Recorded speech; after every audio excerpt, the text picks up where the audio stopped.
Star Wars Jedi Survivor is the highly anticipated sequel to EA's hit game Star Wars Jedi Fallen Order.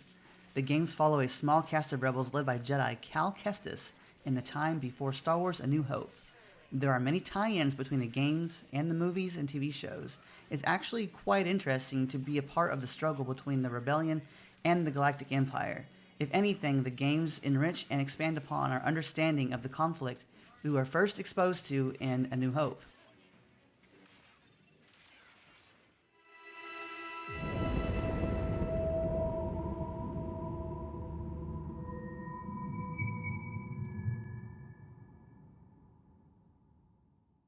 What's up guys, I'm YoYoY2K. Today I'll be taking a look at Star Wars Jedi Survivor and giving my thoughts on the game, both good and bad. Keep in mind that what I'm about to say is my opinion, and mileage may vary. If you've played this game, I'd love to hear your thoughts as well. Let me know what you thought, what you liked, what you didn't like about the game down in the comments. While I don't plan to go into specifics about the game's story, there will definitely be some spoilers as we go through the game. As I played through Jedi Survivor on PC, that is the version I will be discussing in this video. To give it a little context, I play on a PC that I built back in 2019. I'm running an AMD 3700X with an X570 motherboard, 32 gigs of RAM, my GPU is at RTX 2080 Ti, and my monitor runs at 1440p. Also, I have Jedi Survivor loaded onto a 1TB NVMe SSD to give me the most performance as I could possibly get. So while my rig is starting to show a little age, it's still by no means a slouch. That said, I saw worse performance out of Jedi Survivor than I did while playing Cyberpunk 2077 with similar settings. That's impossible! With ray tracing turned on and most settings set to either high or epic, I was seeing on average 30 to 60 frames per second, with Kobo giving me the worst frames by far. We're talking 30 to 35 frames per second in Rambler's Reach Outpost and surrounding areas. Surprisingly, lowering settings didn't really net me that many more frames per second, even when playing around with the different AMD Fidelity FX settings. Probably the biggest surprise was when I dropped my resolution from 1440 to 1080. I saw an increase of maybe 3 to 4 frames per second. Basically, I'm saying the game is quite demanding, and you better have a decent system if you want to get the best performance. Or maybe not so much actually, as it turns out, people with newer GPUs, CPUs, and the like have also been having quite a few issues with the game's performance. With over 21,000 reviews on Steam, Jedi Survivor currently only has a 60% positive feedback rate, and many of the negative reviews focus on the game's poor performance. But what about the game itself? Let's say you can play it, and it performs pretty well for you. Does it really live up to the hype? Well, yes and no, actually. While the gameplay is quite satisfying with multiple combos and sick force skills, there's really not much substance to speak of.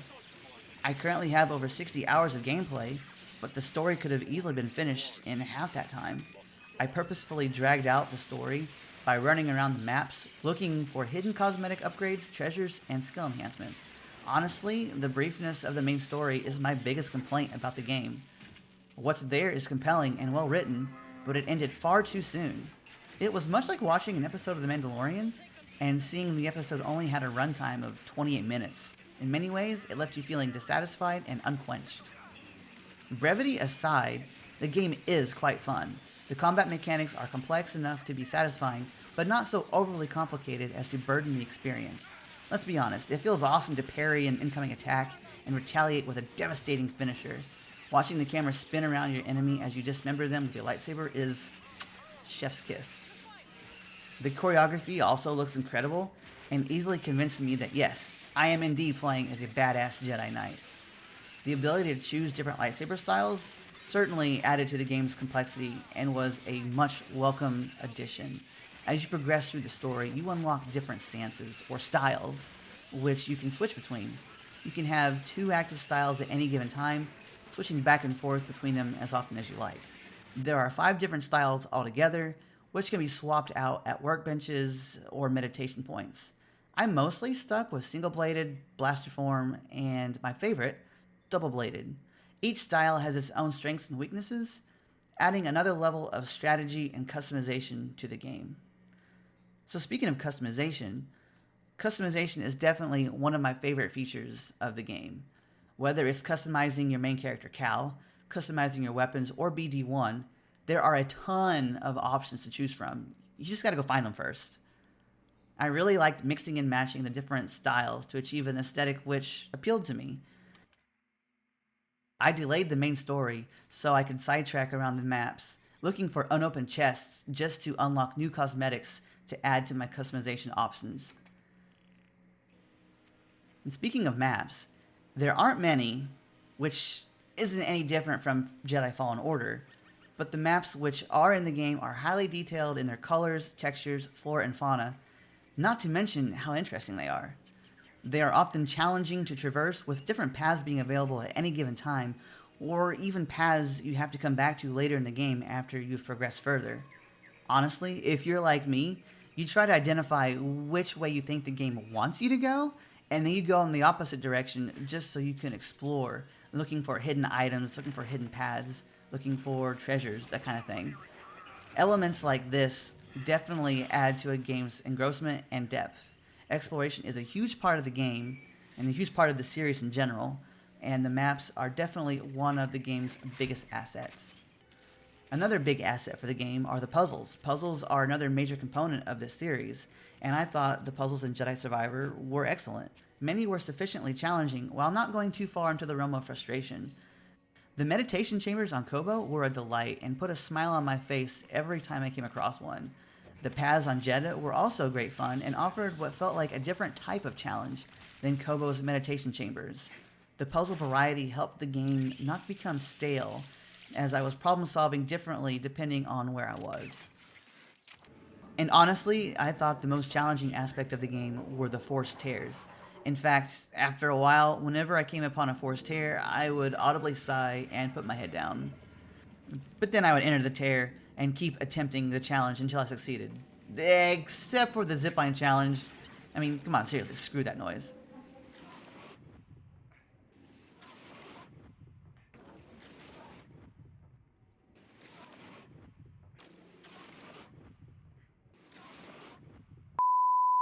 I mostly played on medium difficulty, which the game calls Jedi Knight, and was able to take out most opponents. That being said, I did die quite a bit to bosses and multiple hard enemies, but that's just because I need to get good.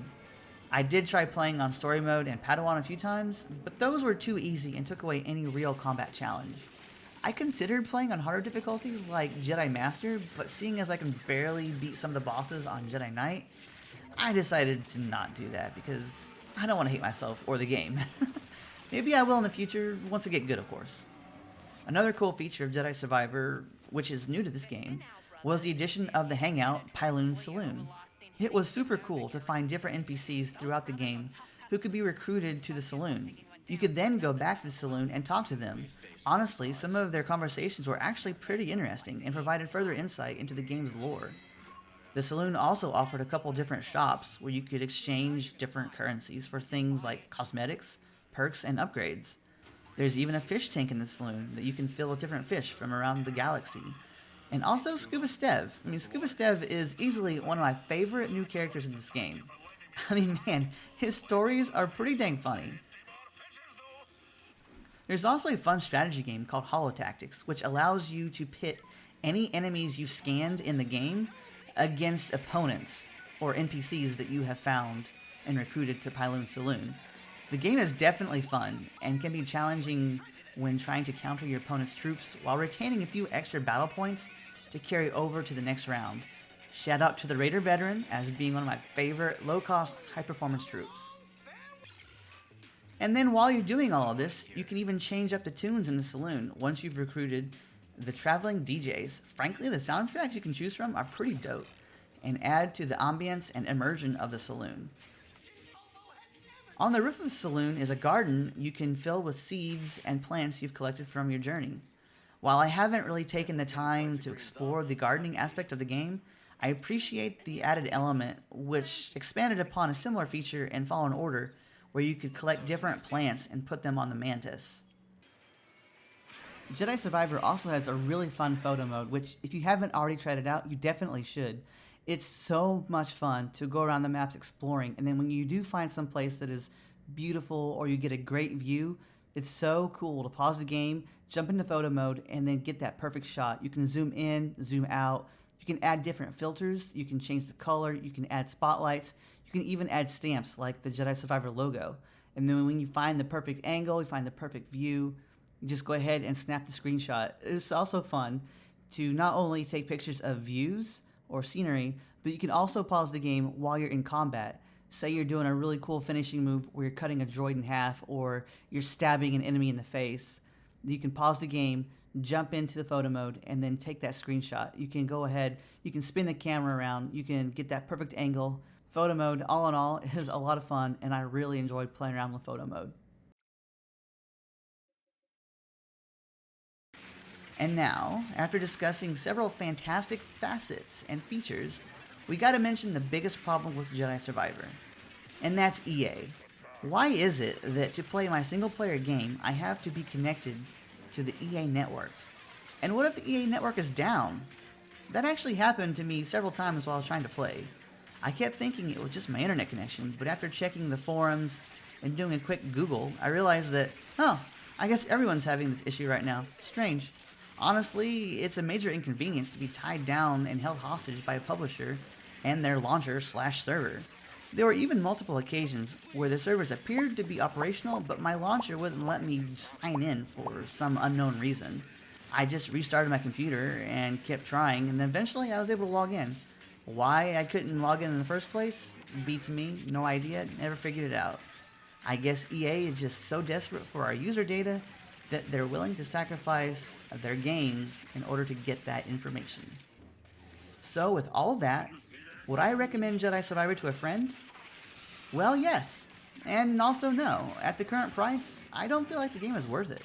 It's definitely a ton of fun, and I've had an absolute blast playing and exploring the Star Wars universe as a Force-sensitive dissident.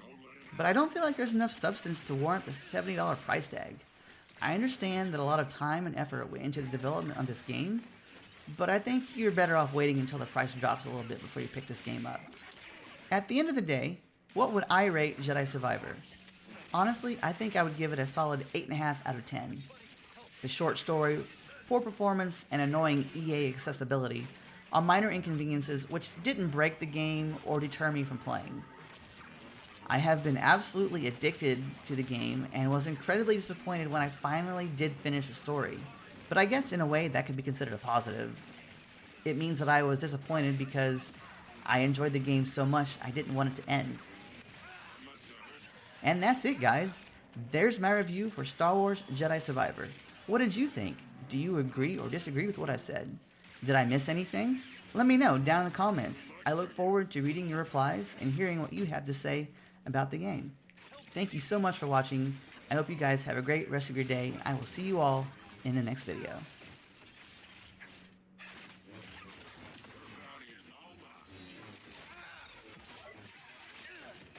Someone take a shot. You're fine. Oh, you're in trouble. Just a couple more hits.